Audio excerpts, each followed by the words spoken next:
Hello there. Welcome to episode 55 of Bow and Blade, a podcast brought to you by medievalist.net, your home for all things medieval on the internet. Bow and Blade gives you a seat at the bar as scholars of medieval warfare go beyond the Wikipedia articles to talk about the debates and the questions that we're working on today. I'm Michael Livingston, Distinguished Professor at the Citadel, the Military College of South Carolina. And I'm Kelly DeVries, Professor of History at Loyola University in Maryland. Lost my distinguished title. No longer distinguished, just out in the field now. And now I'm Emeritus from the Air Force Academy, which I did last year and enjoyed it immensely. But anyway, yeah, it's we started a new year teaching. New Year teaching. How you doing with it? I'm doing great. I mean, I don't know how my students are doing, but I'm doing great. It's teaching is fun. I love teaching. Yeah. I hate grading. Yeah. Grading is the worst, but teaching, love it. Absolutely love it. So yeah, everything's going good. Everything good for you? Yeah, it is. I'm lucky. I'm teaching a couple of courses. Well, one, medieval military history, where our reader is centered to that, and nice. Medieval military history or military technology, one of my other books, and that's pretty good. And then a couple of first year student classes on Vikings. It's been fun. I got to teach them how a book was made in the Middle Ages the other day. Yeah. So I have a question for you, Kelly. Yeah. I don't know if we've ever talked about this. Well, hold on. We got to get our bar orders in. Well, we'll get to that. Okay. This is all right. This is a question here. When you do that, when you order our textbook for your class, do you feel at all uncomfortable doing that? Because I do when I have to order it. I feel weird about it. No, I don't. I don't, because this is the class I made. So when medieval military history was first introduced by me, and this is 20 years ago, I introduced it. So no books in the match. Well, I guess I did have medieval military technology first edition in there, but I realized that I had made that class, and there was none other being taught. So really, there was very few books I had that I could call the students on to use. And so consequently, I think I read, those were why it led me to the second edition of Medieval Military Technology with Bob Douglas Smith, and then with you doing the reader. I mean, there isn't another reader, not nearly one as good. And so I kind of feel, hey, I'm going to do this. And by the way, the students have told me they really like using books that I have written in a class. They think that gives me credibility for them teaching this stuff. I don't know why they look at me and say, "You have no credibility." You've written a couple books. Okay, now you're credible. Okay, that's interesting. I feel weird about it because I sort of feel like I'm like buying sales somehow, right? Like the students have to buy this book, yeah, and I'm assigning it to them. It's my book. I always feel very uncomfortable about it. But as you said, the reason we wrote the book is there's no other book. No, there's no other book. And of you course, need this, then, people outside of it gave it a prize. I mean, people we weren't writing them for necessarily gave it a prize. That was quite good. I'd also kind of think how much money do we get for every copy? So I get 15 students. Let's say half use digital, half of you, quarter used books. We're not getting any money from the used books. So probably if I gave them a quarter each, that would cover what they were spending on the book. And then I'd have to split it with you, 12 and a half cents each we'd get. So let's face it, dude, we're not in this for the big bucks. If we were writing academic books, you've got the trade market now a little bit more, and I've done some trade books in the past, and of all of them, my Joan of Arc book probably sold the most, and I don't use it for a class. So yeah, no, you're right. There's like the amount of money is negligible. But cool. I was just curious. All right, so what are you drinking at the bar tonight? Well, as this is a Q and A, I mean, it's kind of open for us all, and I'm thinking of a nice old fashioned. We talk about Good history. man. Let's go old fashioned today. Um, Good, double, good, double on the good. booze because we're asking question, Uh, answering questions. What about yourself? well, I mean, old fashioned is, of course, my favorite drink. Everybody knows that. But I'm not doing old fashioned night. I had a fan bring me this wonderful Norwegian gin, Ooh, and so I figured I'd do some Norwegian gin today. well, that fits into the. Now we could go say it's just not meat in Norway. There's gin It's gin. It's good. because I do not like meat. If I'm going to be a Viking, I want to eat something besides reindeer and salmon, which is those are the two food groups in Norway, and not have meat. So that's giving me a little bit of breath there. Next time I go up, uh, A good meat is amazing. It's just most of them suck. yes, most of them do. And of That's course, the after thing. the second glass of meat, nobody really cares.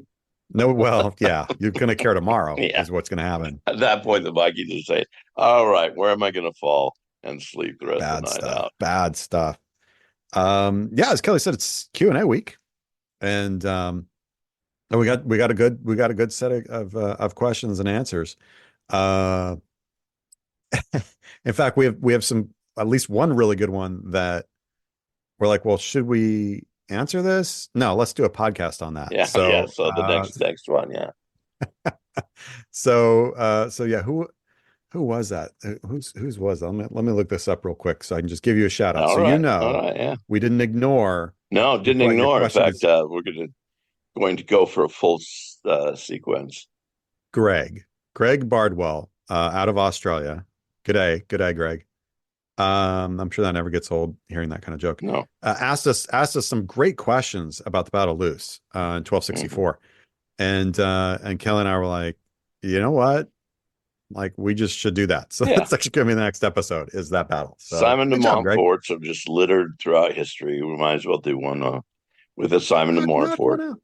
We can do one of the Albigensian Crusades to get his grandfather involved as well. So, you know, My God, Albigensian, such delightful fun. mm, yeah, Yeah, we exactly. actually and we'll probably end up doing Evesham at some point. Yeah, yeah, I think we kind of talked and we think doing them separately instead of rolling them together. But yeah, it was a terrific set of questions, Greg.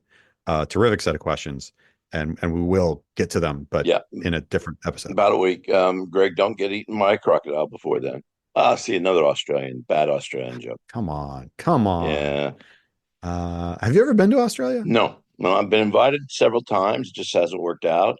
And then when I saw the Steve Irwin show on the 10 most deadly snakes in the world, and they were all in Australia, and the third most deadly caught in his garage, I kind of lost a little incentive at that point to want to go. Let's go wander around and look for snakes and other Oh things man, that'll be, I have never been, and I want to go. I want to go yeah, real bad, yeah, but it's expensive. So, yeah, it is um, expensive. There's no question. It is are you expensive. ready to jump into these? Yeah, Okay, let's jump into these. jump. All right, this first one comes from Don McPhee. Hi, Don. I don't. Don, and this it was. I'm gonna crunch this down. Um, Don, I love this. Is he actually when he sent me this came in an email. Good afternoon, doctor slash professor slash lieutenant colonel slash sir. Yeah, Well, that's whichever. pretty good. All your Whichever. pronouns. Yeah, let's get them all in there. So Don, fascinating story, and Don, thank you for your service. Don is thinking about going back to school, which like we never left, No, so no judgment there, no. brother. Absolutely, brother. Loves the podcast. Good Thank you, man. thank you, Don. Yeah, yeah. Um, but he would like to know what's the best path to becoming us, like to do this professionally, not personally, right? Because that's Yeah, something you'd like yeah, me to talk to no. our mothers about. But is there like do you just get into a history related undergrad and sort of like take it from there? Is there specific tracks, pitfalls? like what advice do we have for kind of like what we get into? A tremendous question. Now, I don't know about you, Mike, but when I decided to in undergrad to become to go to grad school, there wasn't a lot of favor among family, friends, or professors to do so. It was all no, no, no, got to go to law school, got to go to law school. What are you going to do? So I came up with an answer. I said, look, I'm going into medieval because I plan to ride around the countryside, save maidens from dragons, and then become a monk when I can't do that anymore. And that usually shut them up. Now, I will Mm, say I don't ride very well. yeah, Maidens generally flee from me, and dragons come up and laugh. And monasticism really doesn't appeal to me now that I've hit that age. So maybe that was yeah, just a flippant answer. I got involved. I fell in love with the Middle Ages when I was in Belgium. Many of you out in podcast world knows that I started my European visits by being a Mormon missionary in Belgium for 2 years. And while I wasn't very enthralled by the missionary work, I fell in love with the period. And Belgians hiked with Ghent to Bruges and Ypres and others was the Middle Ages, and yeah. got involved in reading things about Battle of Courtrai. It was seriously the Battle of Courtrai, and that's what got me involved. And I went back and confessions to all of you out there. I actually don't have a history degree. I have three medieval studies degrees. I was so I have more niched. history degrees than Kelly does. Yes, you do. I was in such a niche. I went straight through with medieval studies. Renaissance, no, it's a little late. Ancient, well, no, it's a little early. You know, what about yourself? How'd you Yeah. get in it? Well, so let me just kind of like get this kind of sum this up from your Yeah, side, my and you side. can correct me here. So you kind of fall in love with the period. It sounds like Don's already done that. So that box has been checked for him. For you, it was a matter of you went to undergrad doing medieval stuff because you liked it. That did well enough that you got into graduate school to keep doing it. University of Toronto, one of the best places. Still, Fantastic place. Fantastic place. And then had to get a job, got one, yeah, yeah. I mean, it led to a was a different few job. years back and forth doing the gypsy routine. Taught at UBC for a couple of years. Taught at Wilfrid Laurier for a couple of years, and then on to Loyola, where for some reason they can't get rid of me. Uh, I'm stuck to the woodworkers something. This is my 34th year at Loyola. Um, So how like I mean in a sense from that there's not really like a um not really like a path there. no, no, it's a lot of luck, I think, more Yeah. than anything. The Yeah. one everybody was right. I mean, we can make a little light of being directed towards law school and all the other, and I would have been completely miserable in law school. But uh, a lot of it comes down to hard work. There's no question about it. Went to the right schools, did very well there, got out, decided that, to get a job, I needed to work, publish, had my first book written before I had my first track job, and that was the direction I went into. But there's a lot of luck. I went to a very good grad school, and I came out at a time when there was a lot of jobs available, and it just so happened that I actually landed two, which was amazing. And so I went with one that I felt was going to be a little more lucrative. And like I said, haven't left. So yeah, and this look for anybody, not just Don out there, right? But you're interested in getting into this stuff. The first and foremost thing I would say to anybody is have eyes wide open about what the job market's like. Because it was bad when I graduated. Um, but it is so much worse now. When I graduated, there were 32 positions in the English speaking world that were at all medieval, even medieval adjacent, like, that were like that I have a shot at this job. There were like 32. I'm betting this year that number is like 10. Like Mm, it's yeah, bad. It's really bad. And when we got our positions was also it's also a different world, right? I was getting I'm in my 17th year here. You're in your 30th some year there. Like yeah, 34th. it's asking us for how the job market works is kind of like not your best bet, right? We weren't in these cycles.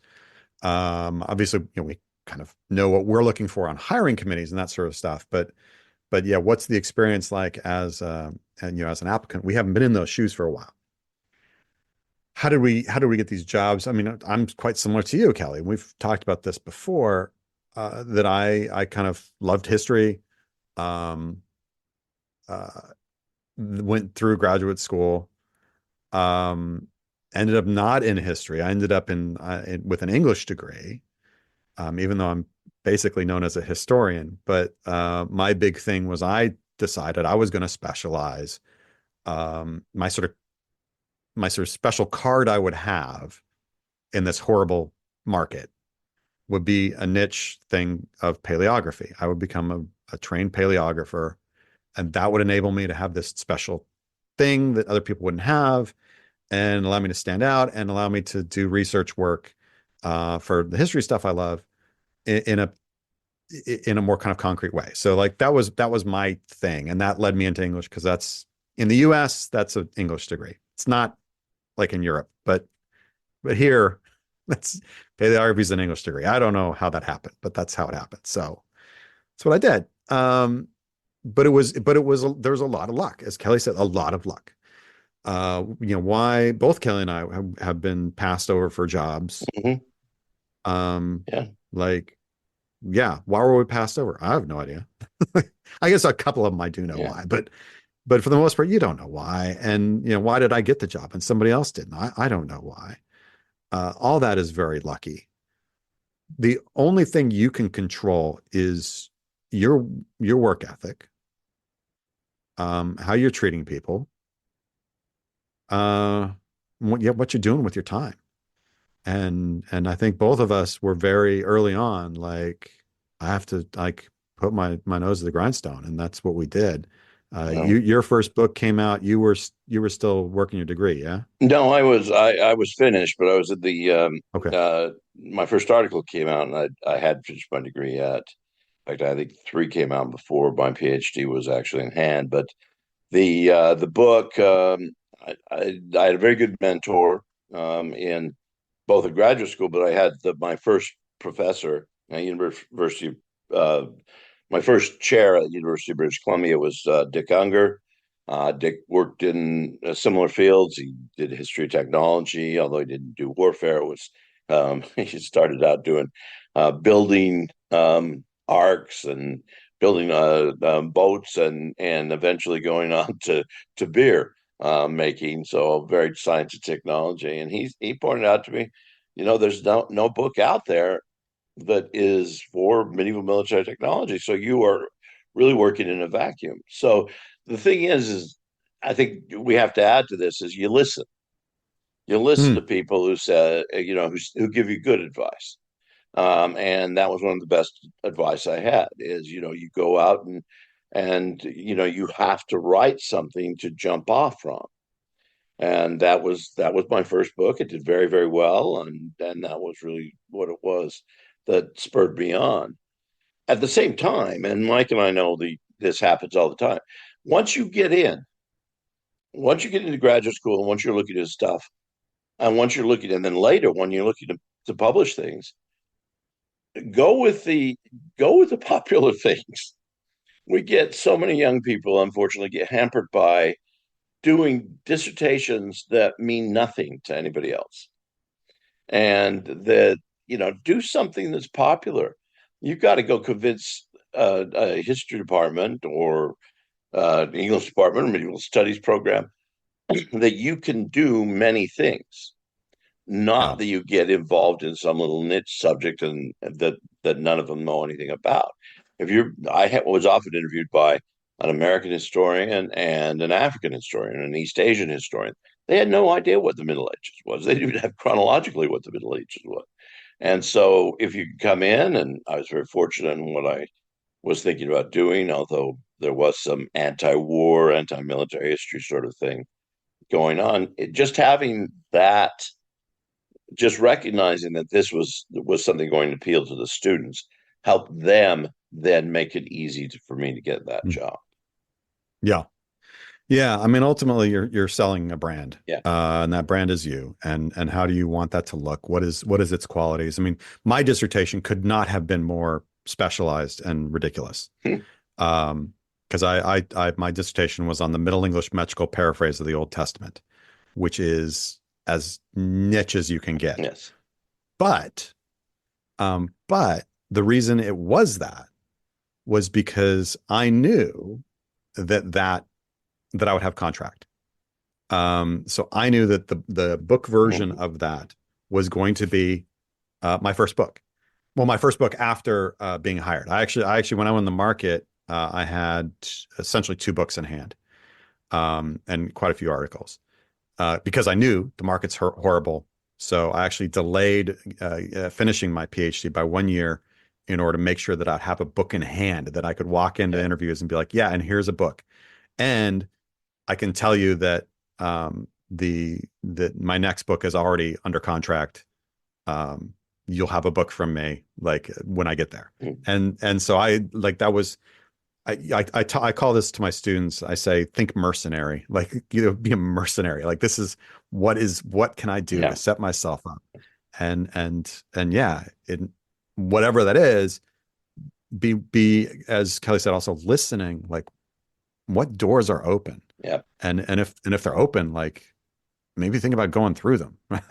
Yeah. You may not have been what you thought you were going to do, but there's a book that's open, or a door that's open, excuse me.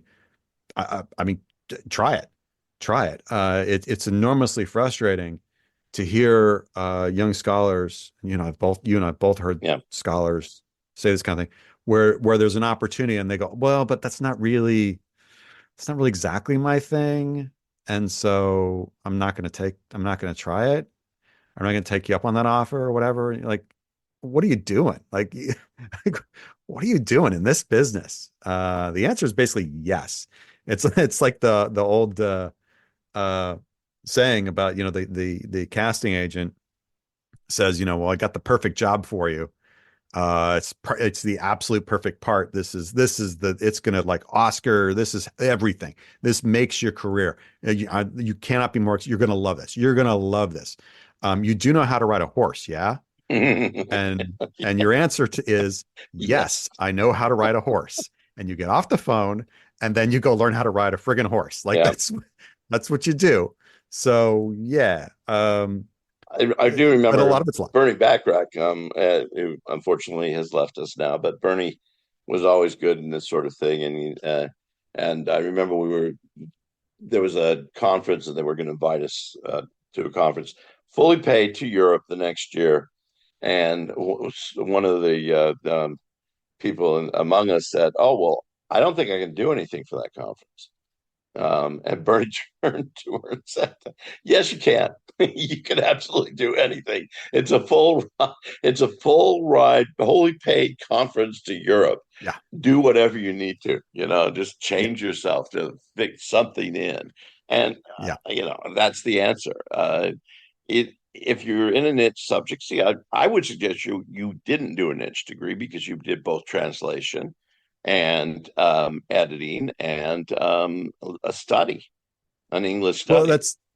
yeah, I mean, that's how I spun it, right? Yeah, That's exactly how I spun it. Is yeah, it was like, look, this is all this stuff, and it's a little bit of theology and religion, and like, it was. So look at the breadth that I've got, which is going back to what Kelly said. Like, you don't want to look like I'm somebody who can teach this one class that is only taught at Oxford every other year. Like, that's yeah, yeah. no, No, You need to look like I will walk in and what do you need me to teach? I'm teaching it. that's it. I mean, my colleagues will tell you, what do I teach in the given year? I basically say, because some other people sort of have to teach, they only will teach these classes. And so I'm like, all right, get all that done. What is left? Like, what has to be taught for our students to get through that, you know, nobody else has wanted? Yeah, I'm on it. I got you. Um, because it needs to get done. So yeah, I mean, this is kind of babbling. Sorry, Don. There's no magic bullet, I guess is what we're trying to say. Like, it's a lot of luck. It's a lot of thinking ahead, trying to plan ahead, doing what you can to control what you can. Um, and having fun. I mean, if it's yeah, not fun having anymore, fun. don't do it. That's how my And thought is. the I will say, Don mentions in his question, says that he really loves the our sort of constant, annoyingly not fighting against, re-examining long-standing quote unquote facts. And that's something he wants to. Well, that's the gig. That's It the gig, is man. that scholarship Um, actually.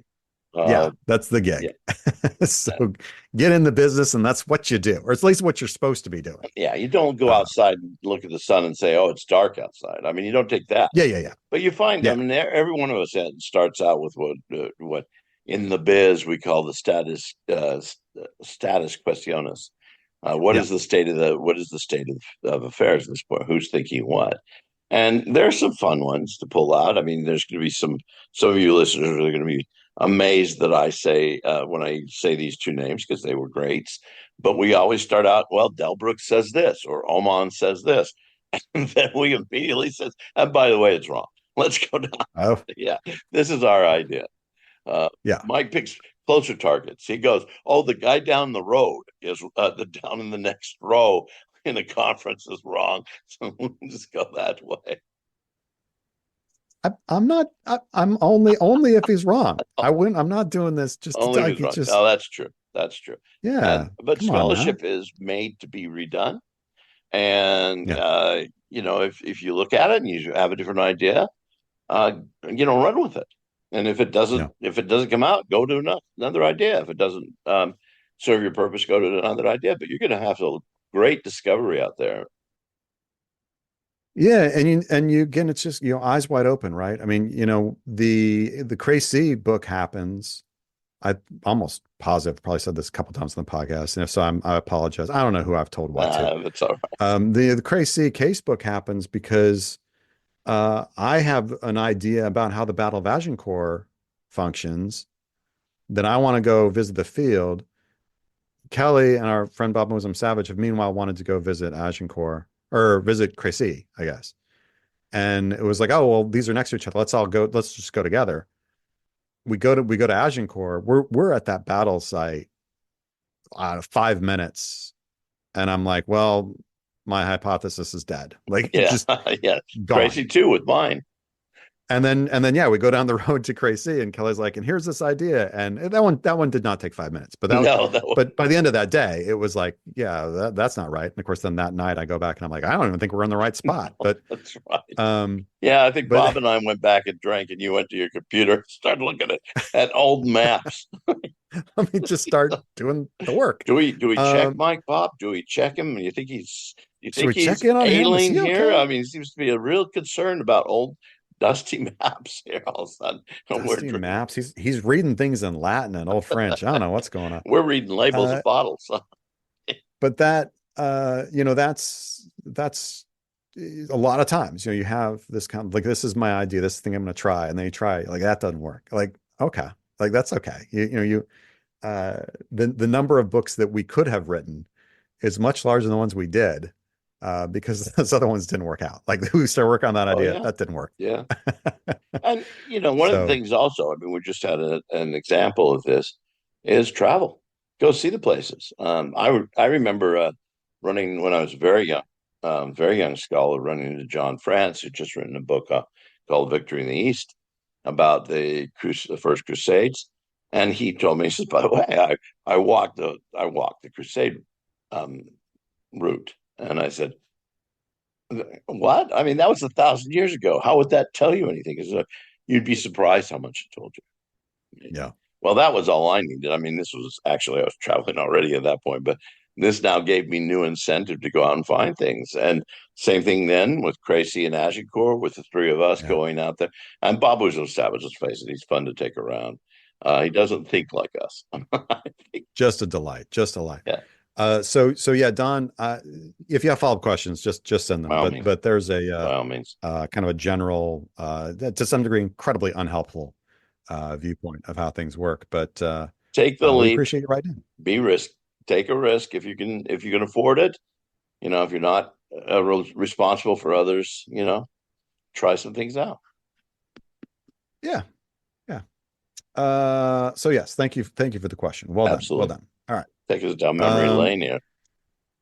yeah, a little bit, a little bit. This happens. We've said this before on Q&As. It's very interesting that we get these kind of like bundles of questions, like that kind of share a sort of theme. We don't intend to do that. It No, just be like, wow, hey, everybody who it's your wrote this. fault, guys, out there in the podcast world. All of a sudden, we get a whole bunch of questions. This one is on training. Yeah, a lot of training We've had it on questions. technology. We've had it on battlefields, and they all seem to come in at the same time. Yeah, if I'm sure if we went back, we could figure it was because we said something offhand or whatever, Probably. and everybody's like, "Well, why don't you talk about that?" So yeah, a lot of training questions this time. So here's the first one. Peter would like to know. Hey, Peter, when do jousting and tournaments become irrelevant to being trained for war? Good question. Great question. We usually get asked the other side of things. When do they become Yeah, training for war? yeah. And that's harder to answer, actually. I think, Well, I don't, is it because I'm used to thinking about that question. yeah, This yeah, one I'm not used to thinking yeah. about. Um, So I was like, oh dear, I don't have a canned answer for no, this. no. I think that the way I started to be interested in answering this kind of question about when do they stop is the first few times I went to the Royal Armouries and looked at the amount of armor they had and the amount of armor that was specifically built for tournaments. So the helmets were very tight. The helmets had very small slits to see out of, and you can only see out of them if you've bent your head over a horse. There's multiple parts of the armor that could be attached or detached, and so forth. It's clearly and weighs more. Clearly not for battle use, and that goes a lot longer than the regular armor for battle use. So the Royal Armouries at one point had four horses that went from around 1450 to around 1600. And they were, well, in fact, 1650, I guess. They went around then chronologically showing what each rider was wearing. So the end was the English Civil War, 30 years war on the continent. And by then, they've lost the greaves. They've gone to boots. They've lost back armor. They've gone to front armor. They're different because, of course, guns are much more available. And it seems that jousting and tournaments in general, but jousting in particular, keeps going for a long time, almost as if it becomes a professional. Not almost as it becomes a professional sport rather than training for war. Mhm. So that's the question I can never answer. When does it stop being training for war and become a professional sport? Because that carries on. I mean, there's a professional jousting league now. Yeah, there is. There is. And it just popped into my head, so I have to give a shout out here. You mentioned that sort of English Civil War and what that's like, with guys on horseback in armor. Yes. New book coming out by a former guest of our show, Mike Cole, has got a book coming out, Steel Lobsters, which is about a group of those blokes and why they were what they were doing. These guys dressed in knights in shining armor kind of stuff, but like with gunpowder. Yes. Yes. It's terrific, terrific fun. So yeah, I mean that's a very different world Mm. from what we think of. And yeah, to dial all the way back, tra jousting was training for war. Yeah. So that is a thing that was through much of the Middle Ages. That was a thing. Not the only way you're training for war, but like that there was a kind of one-to-one relationship. I Mhm. think it's pretty fair to say between what you're doing in performing jousting and the kind of things you're doing on the field of battle. And you're training the war horse, you're training like there's all of that's going into battle readiness. Um, and you're right, we lose it. And I love the way that you're approaching that by saying, well, when do we lose it?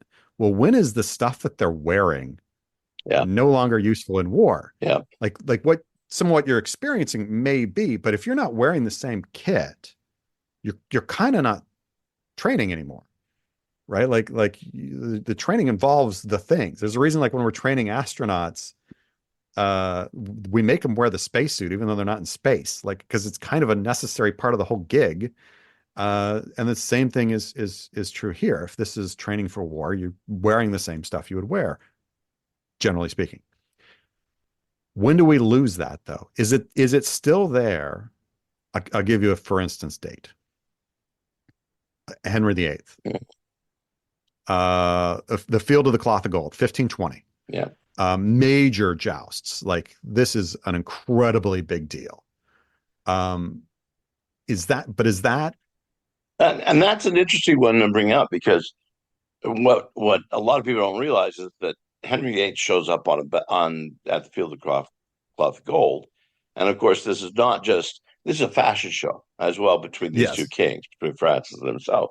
It's who can one up somebody on the armor, and Henry shows up in what would have been France's last year's fashion in armor, and he such a faux holds pas. everything, stops everything, and gets uh, his armorers over in Westminster to do up a whole new outfit before he'll go out and even go on parade in this armor. So there's two armors in the Royal Armouries that are both specifically made for the Field of Cloth of Gold, and they don't look anything alike. In fact, the second one's got this hoop skirt kind of looky thing on it that just looks. I mean, there's no use of it all in battle. But he did Yeah, have armor that he trained with that was in battle. I kind of wonder if it isn't the death of Henry II in tournament.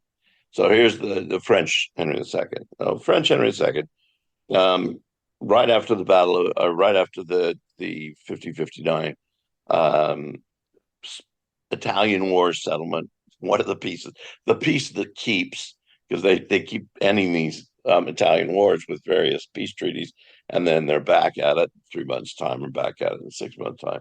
But in 1559, they make the treaty, and Henry is in tournaments in order to celebrate it. yeah, And this is, as we would describe it, a freak tournament accident. A guy yeah, who is jousted against him, and the tip of his lance goes off Henry's armor, breaks, goes off Henry's armor, and enters this very small slit in the eyes, and right into Henry's eye. And then yeah. there's this amazing description about 6 days where they're trying to get the pus out of his eye, trying to save his life, and he passed away probably from infection more than from the wound in the eye. Yeah, sepsis for sure. Yeah, and tournamenting becomes immediately unpopular in France. So there's one of the big nations, one of the big kingdoms that thrive, that uses jousting as a sport and also as training, and it's killed their king.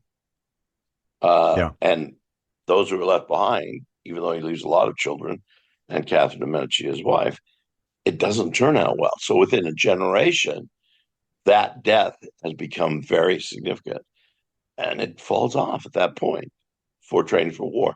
Now they do pick it up a little in the 17th and 18th century for sport, but all sorts of different means of protection at that point.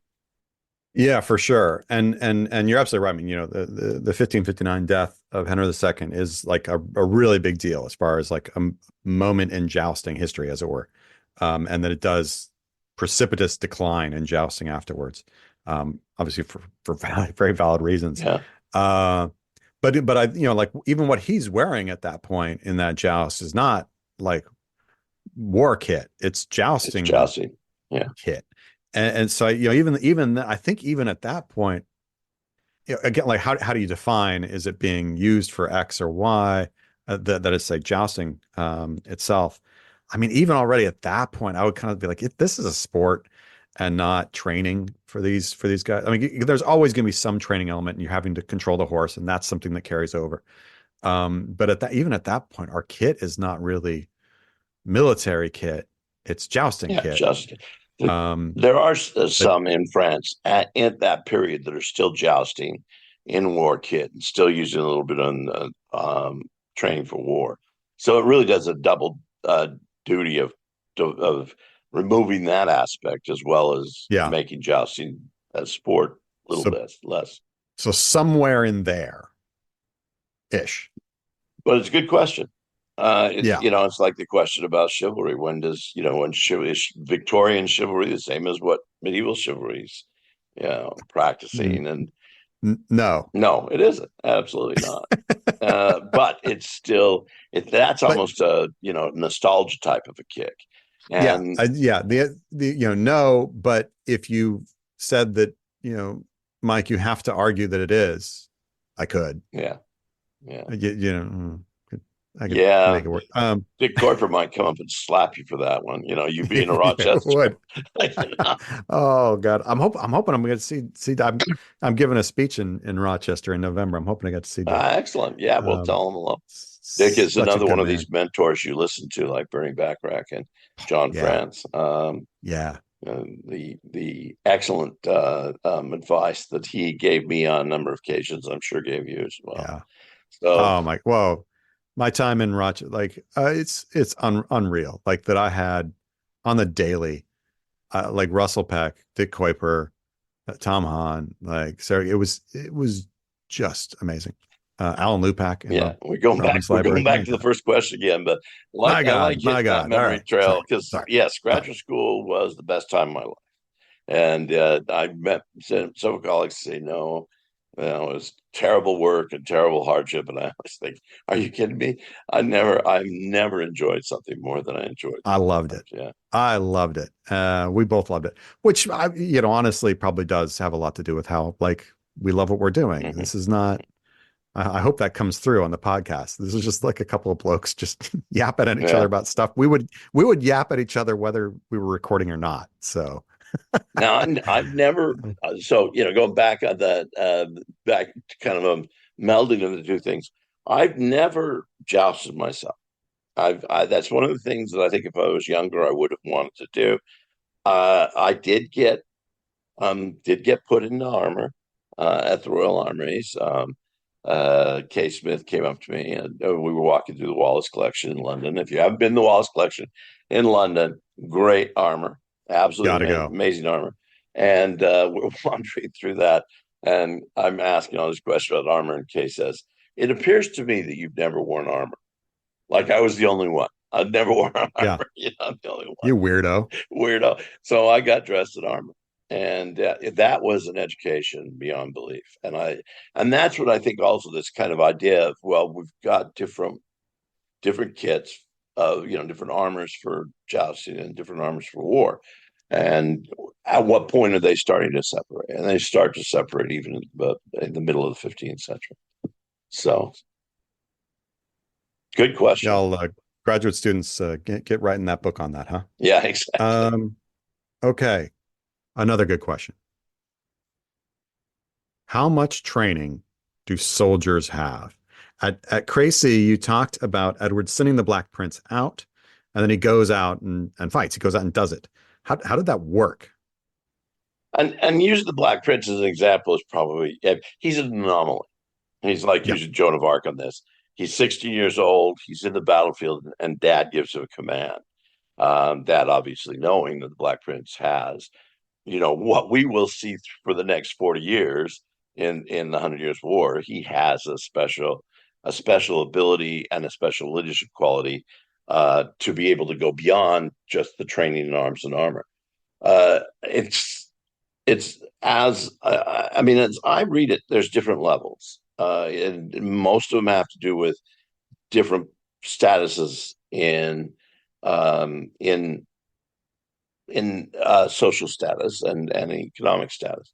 So if you're wealthy, your sons are going to be out there playing with swords and doing other things when they are very, very young. They're going to be able to do something. And if you're not, even if you're in a town or middle class, you're destined to be a soldier later on. Some of the ones that rise like Lahir and during Joan of Arc's time, who's ridden through the ranks and has nobility. Well, that may just be special skill, and then he works at it like an Olympic fencer would work at fencing, even if they enter a little bit later, and he lives. I mean, that's the one thing you need to do to keep training going in the Middle Ages in warfare. It may sound stupid and may sound simplistic, which it is, but you have to live. You can't. That 16-year-old goes out the first time and dies. He doesn't get another day of training. Training ends at death. That's why For my sure. profoundness for today. Thank you very much. Very profound, very profound. Yeah, the first thing, what Kelly's just said there about what a difference there is depending on who you are. So vitally important, right? It is the Black Prince is raised in a world in which it is known he's probably going to have to do this. He's going to be trained from the beginning to the best way possible to be able to fight because his status is bound up with warfare. So yeah, he's got different training than like I would have, right? Then I would not be that kind of training. Training also widely varies, and I'm just pulling up. Oh, here it is. Found it. Widely varies depending on the person. Even just individually, like, and this is the case still today. Just think about athletes, right? Like, not everybody who plays a sport trains the same way. Some train much kind of more in-depth level or whatever. If you want a really pretty intense workout regimen, the training of Boucicaut, which if you have our reader, not trying to sell copies of the reader, Right. give us our 10 cents. But we have a snippet of the training of Boucicaut in our reader, and it is wild. It is wild, the things that Boucicaut, that it at least is claimed he was doing to train himself. And I gotta be honest, we think it's probably basically true. This really was the kind of stuff he was doing.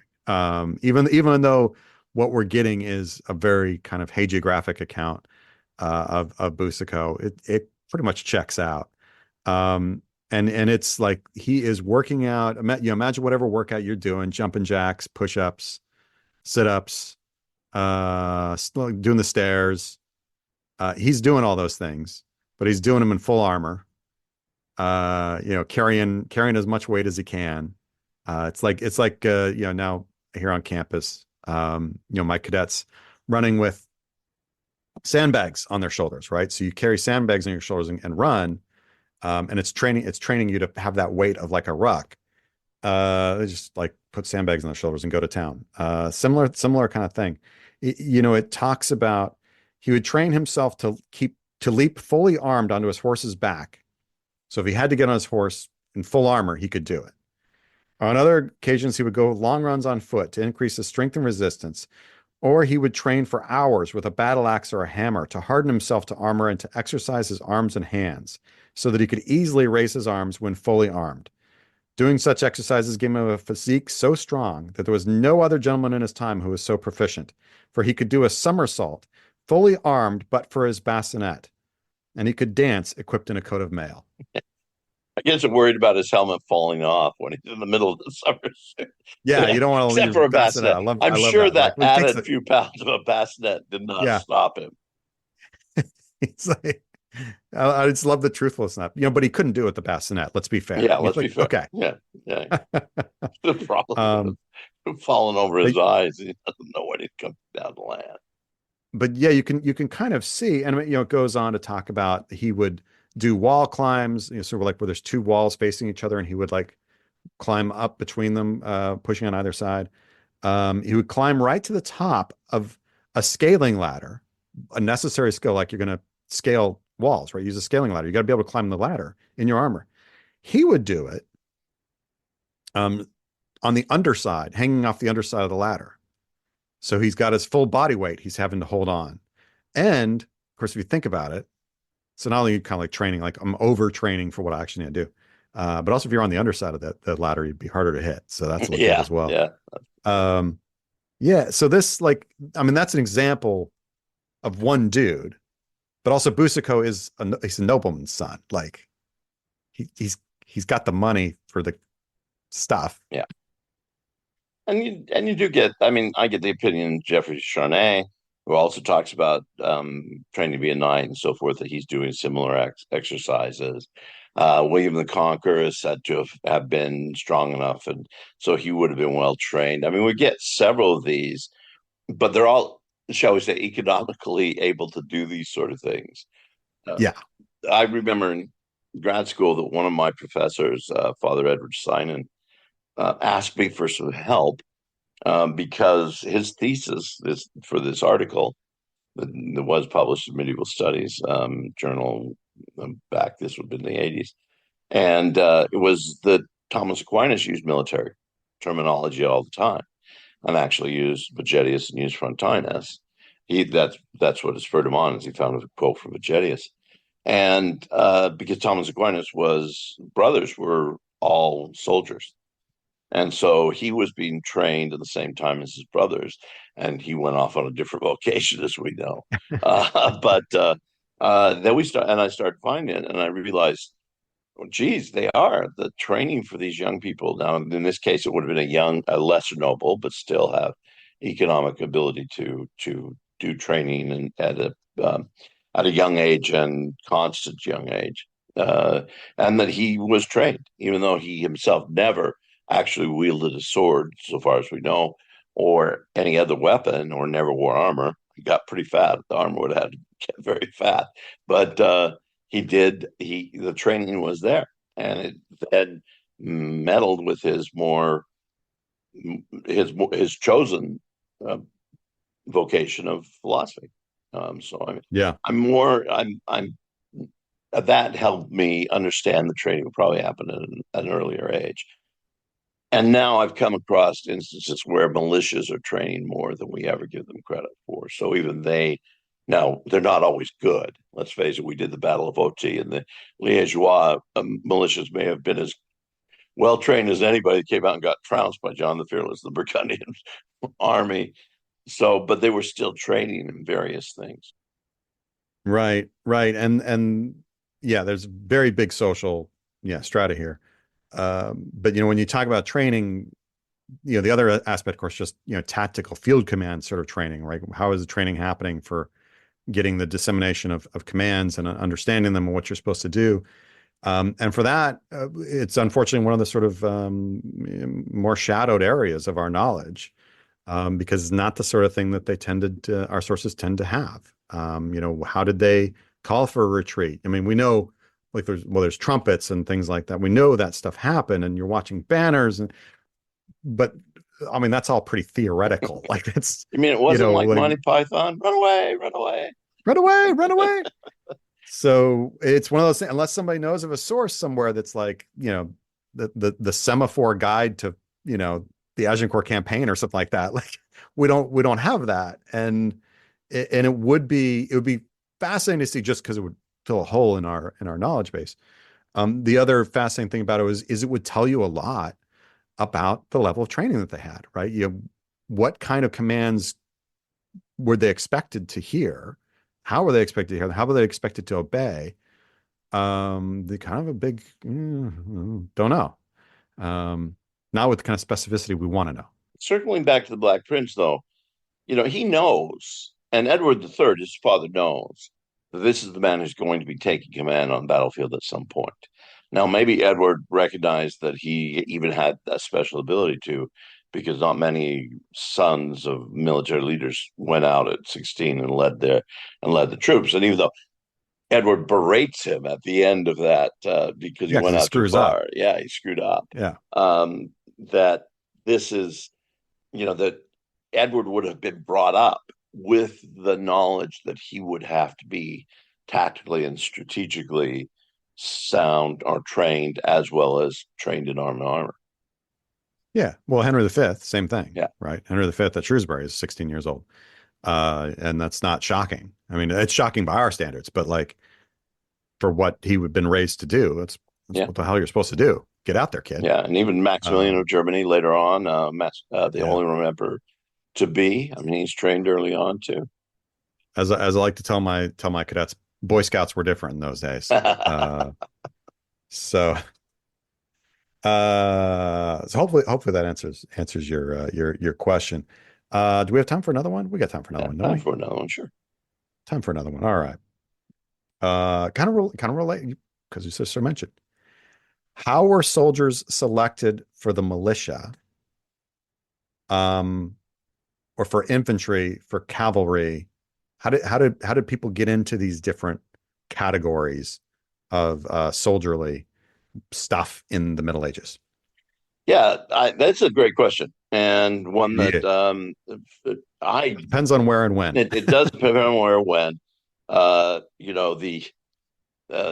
I worked with Niccolo Capone on a number of projects. One of them was the Battle of Capaldino, and that was a victory of the militia, the Guelph militias in from Florence and Siena, a few other places, against the Ghibelline, the countryside knights and the countryside soldiers, the Ghibellines. And we actually have a document from that period on what the various soldiers have to bring. And it tells us that there are three different types of militias in Florence at the end of the 13th century.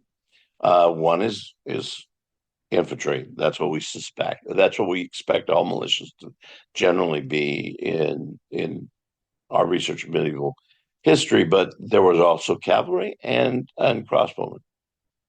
And so there were three different groups. And it appears at this period of time, because the garrisons are not supplying the arms, the document actually indicates about what the militiamen have to bring to battle. And this is also in our reader. And it says, okay, if you're an infantry soldier, you bring sword and shield and armor and so forth, so on. And it actually designates what part of armors you bring. It also has fines if you don't bring them, or if you don't, you get fined by the militia if you don't have them available. The cavalry is the same way. And the one thing that seems to be supplied, however, for the cavalry by Florence is the horse. Now, I don't know whether that's because it would have been difficult to house horses in a large city like that, so that they had a big corral or big stables of horses. So it was not the necessity to be able to own a horse so much in this case as the necessity to be able to ride one. And we know that the Florentines their cavalry were right in the front. Dante was right in the front line, which did dreadfully. It was very lucky we got the Dante, the Divine Comedy, because the Ghibellines go right through them. In fact, they go right through them to the point where they lose the battle. They move so far from their infantry. It is funny that the last thing in there was the crossbowman, and it's good the notary doesn't know what exactly they need. So it says, "Oh, bring whatever your sergeant says to bring." Right. Bring the necessities. This is page 70 and 70, or 71, 72, excuse me, of our reader. Again, our 10 cents, give us our share. So this is somewhere where you and I differ. I would defer to you on this. I think it implies you have to have a horse. Oh, okay. I mean, that's very possible. To me, it implies it because it says any free cavalryman ought to own and is obligated to carry and have in the present army a saddle for his war horse, a horse covering, either a breastplate or coat of mail, greaves or mail leggings, a steel cap, a coat of plates or coat of mail for the thighs, a lance, a shield, either a targe or a broad shield. And then it goes through all the fines if you don't have one of those pieces. To me, that implies Implies that that he has you horse. have to have a horse. See, I read that, Um, and I read that literal, that he's got to bring a saddle, he's got to bring a covering, and the horse is yeah, going to be there. Now, whether they were assigned horses or not, that's a different thing. But yeah, that's a small difference. I'd be perfectly yeah, fine if they bring a in their free horse as cavalryman. well, or if it was being supplied by the general fund. But on sort of a kind of back to the question point. Um, well, how are you thrown into the mix as a cavalryman or an infantryman or a crossbowman? Well, at least to some degree, it's like, what do you got? Yeah, what do you got? Um, what do you How got? good are you at do you ride Yeah, a horse at times? yeah, yeah. Can you do that? Well, you're over there. Like you're over there. You can't. Don't go over there. No, Go no, over yeah. here. Go stand And there. yeah, go stand over there. Um, and obviously, so militia has these different categories within it. And then of course there's like professional army sort of separate from the militia, right? That's a separate thing with different requirements. But the same thing's going to apply there in terms of what can you do, right? It's not a lot different from the military today, right? Like, well, you go through basic training or whatever, but we're also like we're looking to see what can you do best, right? My cadets here are going through their training, and part of it's like, well, what can you do that fits what we need, right? You feel like, oh, I'm really good at underwater basket weaving. Well, that's not a thing we need. No, So no. what we You're fodder. need, You're yeah, you we have these categories. These are the baskets, not underwater woven, but these are the baskets. You're going to go in one of these things. Which one are we going to put you in? Well, you've shown that you're good at this. That's the one you go into. Hopefully, hope that's how the system's supposed to work anyway. So that the best people for the jobs are matched up. And that's essentially how things have always worked because it's the way they need to work if you want to have a good fighting force. absolutely. And it may differ in different places. I mean, we're talking. I'm specifically addressing what we discovered in the 13th, end of 13th century Florence. By middle of the 14th century, Florence has turned to the mercenaries, and they don't have many militia in the Low Countries and also in France. And by the end of the 14th century and by the middle of the 15th century in France, the garrisons are or the arsenals are providing the soldiers with arms and armor in those places. So you obviously are training in something that you don't own, but you're expected then, if you need to defend the town, to show up and wield that weapon or wear that armor. That may be now the expense of the community, and it may always have been the expense of the community. We're just losing. We don't have records from earlier. So that may be a little bit different training, but the obligation is still there. Yeah. Yeah. The obligation. And as you said, like that if you're coming through the assembly line and we hand you this, you know how to use it. Like go Yes. use it. Yeah. Nobody's going to And that say, was here's a handgun. Go out there and use it. right. So yeah, we give you a halberd, you know how to use a halberd. Like that's yeah, pretty common stock. So uh good. I hope everybody enjoyed this. Yeah. Fun stuff. Fun little romp through. But they are locking the doors as they do to us at the end of every episode. Well, maybe the fact I've had 4 old fashions. So Good maybe. night, everybody. Good night, Gracie. So they're locking the doors on us. I hope y'all enjoy this, and I hope y'all will join us next time when we'll be doing the Battle of Luce, 1264 Montfort. Look, it was bloody. It was Uh, bloody. it was it's gonna be rough. Okay, trigger warning, everybody. So I hope you'll join us next time for that. Hope you enjoyed this. As ever, a reminder. This podcast is sponsored by medievalist.net. So the best way to support us, other than buying our individual books, of course, is to join their Patreon at patreon.com/medievalists. That is also the absolute best place to drop us a line if you have questions for our next Q&A. Number 60. That one will be. Which will be number 60. Yeah. That's right, the big 60. Well, thanks for listening, everybody. Cheers, everybody. Bye.